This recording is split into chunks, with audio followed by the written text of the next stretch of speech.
আলাইকুম রহমতুল্লাহি ওয়া বারাকাতুহু।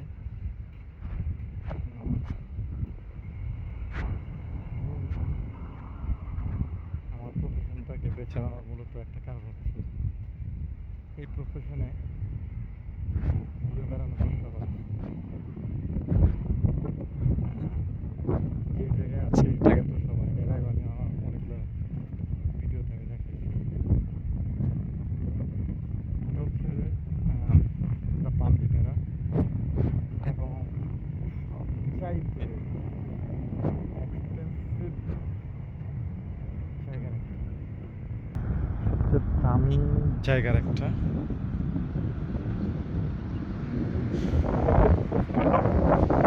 দূরে, অনেক দূরে এখান থেকে, যদি এখন তো কুয়াশায় ঢাকা, যার কারণে এখান থেকে বুর্জ খলিফাটা দেখা যাচ্ছে না, বাট এখান থেকে বুর্জ খলিফাটা খুবই সুন্দর দেখা যায়। সমুদ্রের সামনে যত চিৎকার করে কথা বলা যায় ততই আনন্দ বেশি, সমুদ্রটাকে উপভোগ করা যায়। দূর দূরান্ত থেকে মানুষ আসে এটাকে উপভোগ করার জন্য। উনিও আসছে, উনি একা, আর আমি তো অবভিয়াসলি একাই। তো আসছি এখন মূলত কথা হচ্ছে যে আসলে আমরা এই যে পরিবেশটার মতো, এই যে এই আবহাওয়াটার মতো যদি সুন্দরবনের মানুষ হতে পারতাম। এখন কেন বললাম এটা বলি, আমাদের হাদিসে বুখারী শরীফে আসছে যে আপনি যদি কারো পেছনে কোনো দুর্নাম করেন বা গীবত করেন, এখন যে ব্যক্তিটার নামে আপনি দুর্নাম বা গীবত ছড়াচ্ছেন, সেই লোকের যত পাপ আছে তার একটা অংশের ভাগীদার আপনি। তো সত্য কোনটা মিথ্যা কোনটা আমি জানি না, তবে আমার কাছে এই বাক্যগুলো ভালো লাগে, এই আলোচনাগুলো ভালো লাগে। কারণ যে যাই বলুক না কেন, এই আলোচনাগুলো মানুষকে পথ প্রদর্শন করে, মানুষকে ভালো পথে নিয়ে আসার একটা সুন্দর পথ দেখায়। তো যেহেতু এগুলো ভালো আলোচনা, অবভিয়াসলি আমি এগুলোকে অ্যাপ্রিসিয়েট করব, আমি এগুলোকে ক্যাচ করব, তাই না? তো আমার মতে আমাদের এই মানুষকে এই পরিবেশের মতোই সুন্দর হওয়া উচিত, নিজের মনকে সুন্দর করা উচিত, ভালো রাখা উচিত। এখন আমি কারো দুর্নাম করছি না, কারো বদনাম করছি না, আমি শুধু কিছু মানুষের উদ্দেশ্যে বলতে চাই যে আসলে আজকে আমরা এক প্রান্তে, কালকে হয়তো আরেক প্রান্তে চলে যাবো, অথচ কিন্তু এই সৌন্দর্যগুলো উপভোগ করার মতো সময় আমাদের হবে না। এই সৌন্দর্য উপভোগ করার মতো আমাদের সময়টা থাকবে না। তো জীবন থাকতে অবশ্যই পৃথিবীটাকে একটু চষে বেড়ানো উচিত, ওইভাবে না যেভাবে আমরা চিন্তা করি সেভাবে না, অন্যভাবে।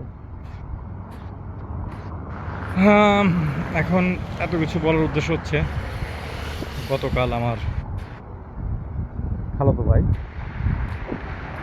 আর আমার মামাতো ভাই তারা সৌদি গেল। তো আমি আমার মামাতো ভাই থেকে প্রায় 8-9 বছর আগে থেকে আর কি টাকা, তো সে আজকাল আজকাল আজকাল করতে করতে আসছে, পারিবারিক কিছু সমস্যা এর মধ্যে ছিল জড়িত।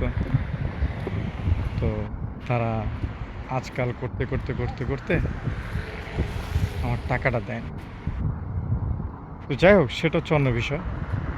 সেটা হচ্ছে দেনা আর পাওনা, পাওনাদার আর দেনাদার, এই দুইজনের মধ্যে হইতে পারে। তো দেনা আর পাওনাদারের বিষয় যেটা, যখনই আপনি কোনো দেনা আর পাওনাদারের ভিতরে কথা হবে, তখন এখানে ডিবেট চলে আসে। হ্যাঁ, এখানে ডিবেট চলে আসে, এখানে দোষ বিদ্বেষের বিষয় চলে আসে। তো যত যাই হোক না কেন, যত যাই হোক, আফটার অল আমরা কিন্তু একটা রিলেটিভ। আমার মামতো ভাই, আমার খাইতো ভাই, অবভিয়াসলি আমাকে একটাবার কিন্তু বলতে পারতো, কারণ আমি তো ওর 1-2 বছরের বড় না, ওদের প্রায় 20-22 বছরের বড় আমি। তো একটাবার বলতে পারতো যে ভাইয়া যাইতেছি বা কি করতেছি, দোয়া করো। আজকে আমি এখানে আছি, কালকে হয়তো বা সে কোন জায়গায় আমি জানি না। ঠিক আছে, আজকে আমার টাকাটা আজকে কত বছরের, টাকার প্রতি প্রত্যেকটা প্রাণীর মায়া আছে, আমারও মায়া আছে। কারণ এই টাকার জন্য আমি আমার জীবনের অনেক মূল্যবান সময়গুলো আমি নষ্ট করেছি এই টাকার জন্য। যেহেতু মা বাবা মা বাবা ভক্ত মানুষ ছিলাম, এখনও আছি, তো অনেকটা সময় আমার এটার পিছনে ব্যয় হয়েছে। জীবনকে যেভাবে আগায় নেওয়ার দরকার ছিল, সেভাবে টু বি অনেস্ট আমি এগিয়ে নিতে পারিনি। তো তারা কিন্তু একটাবার কিন্তু আমাকে জানাতে পারতো, এটা আমার কষ্ট থেকে আমি বলতেছি, আমার কষ্ট থেকে বলতেছি এটা আমি। তারা একটাবার আমাকে জানাতে পারতো যে আমরা অমুক তারিখে যাচ্ছি। চোরের মতো দেশ ত্যাগ করা, চোরের মতো চলে যাওয়া, পালিয়ে বেড়ানো, এটা কখনো কাম্য না, এটা কখনো অ্যাকসেপ্টেবল না। এনিওয়ে, তো আসলে ভেতরে জমিয়ে রাখার চেয়েতে এটা ফোকাস করে দেওয়া ভালো। এতে অনেকে অনেক কিছু মনে করতে পারে, বাট আমার তাতে কোনো কিছু যায় আসে না। এই যে দেখেন দুবাইয়ের আরেকটা সুন্দর সিস্টেম, এখানে হচ্ছে সোলার, আর এখানে হচ্ছে পার্কিং ক্যামেরা। যে দুই পাশে দুইটা ক্যামেরা, এখানে একটা ক্যামেরা, এখানে একটা ক্যামেরা, দুই পাশে দুইটা ক্যামেরা ওইখানে। এখন এইখানে যে গাড়ি রাখবে, he got the fine, she got the fine, same time. এই যে সোলার, তো কত অত্যাধুনিক সিস্টেম। এই সোলার দিয়ে এদের পুরো স্ট্রিটের লাইট সব জ্বলে। এখানে কোনো বৈদ্যুতিক কোনো কিছু নেই, এই পুরো শহরটার ভিতরেই তেমন কোনো কিছু নাই, কিন্তু সোলারে। ওইখানে একটা হোটেল আমি দেখলাম, সে হোটেলটা সম্পূর্ণ সোলারের উপর দিয়ে নির্ভরশীল। তো কত দারুণ সিস্টেম, একটা আইল্যান্ড, দ্য পাম আইল্যান্ড, অথচ এই আইল্যান্ডের ভিতরে কত সুন্দর প্রযুক্তি। তো যেটা বলতে এলাম, যেহেতু আমি স্ট্রিটে হাঁটতেছি আর কথা বলতেছি, আমার গাড়িও চলে আসবে এখন। তো পরবর্তীতে আমাকে না জানিয়ে চলে গেল। তো আসলে আমার জানানোর না জানানোর কোনো কিছু যায় আসে না, কারণ আমি তাদেরকে একসময় কেয়ার করতাম, বাট যখন থেকে আমাদের ভাই বোনদেরকে আমার মামা আঘাত করা শুরু করলো, তখন থেকে আমার মামাও আমাদের কলিজার থেকে উঠে গেছে, আর ওরা তো আর আগে উঠে গেছে। ওদের তো আমি কোনো ভ্যালুই দিই না, আর জীবনে দিবও না।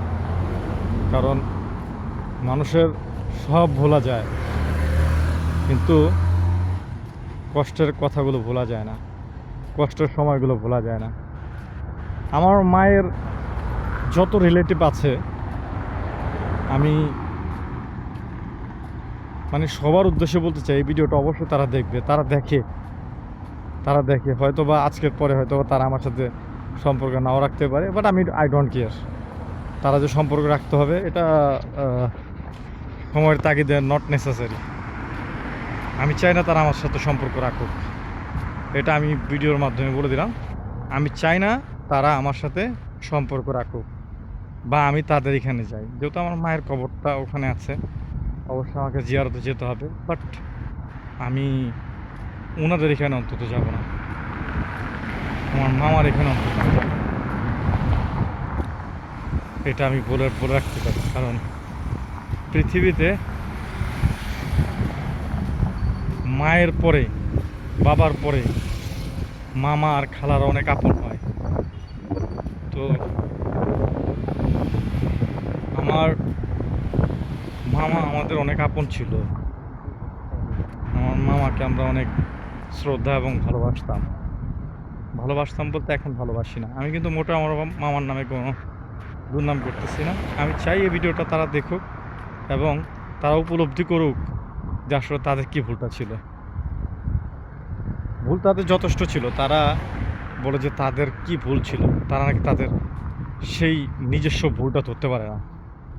তো যে মানুষ নিজের ভুল ধরতে পারে না, তো আসলে পৃথিবীতে তো আর কি বলার, এখানে তো বলার কোনো কিছু নাই। তুমি ভুল করছো, অন্যায় করছো, তোমার স্বীকার করে নেওয়াটা হচ্ছে সবচেয়ে বড় উত্তমের কাজ। তো সেটা তুমি করো নাই।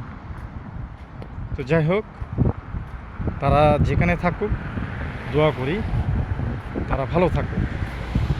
মহান আল্লাহ রাব্বুল আলামিন তাদেরকে ভালো রাখুক, বাস এই দোয়া করি। আমার গাড়ি চলে আসছে, সবাই ভালো থাকবেন। আসসালামু আলাইকুম।